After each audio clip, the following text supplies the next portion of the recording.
আসসালামু আলাইকুম। আজ রান্না করবো ছোটো মাছ পুঁই শাকের আকড়া দিয়ে। কেউ বলতেছে শুধু পেঁয়াজ দিয়ে রান্না করতে, আর কেউ বলতেছে সাথে কিছু আলুও দিতে। আবার বলতেছে সবাই যেন খেতেও পারে।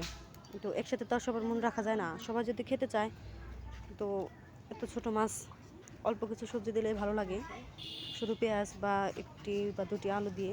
তো সবাই যখন খেতে পারে সে জো করে যদি আমার রান্না করতে হয়, সেজন্য আমি নিয়ে নিচ্ছি কতগুলো আলুগুলো কাটা হয়ে গেছে, পুঁই শাকের পাতাগুলো ধোয়া হয়ে গেছে, মাছটাও ধোয়া হয়ে গেছে, কড়াইটাও ধোয়া হয়ে গেছে। আমি আলু, দুটি পেঁয়াজ, 4টি কাঁচামরিচ, মাছ, হলুদ, মরিচ, তেজপাতা, একটু তেল দিয়ে ভালো করে আগে সবজিটা মেখে, তারপর আমি মাছটা দিয়ে আর একটু তেল দিয়ে ভালো করে মেখে পরিমাণ মতো পানি দিয়ে চুলায় বসাই দিছি। জালটাও ধরানো হয়ে গেছে।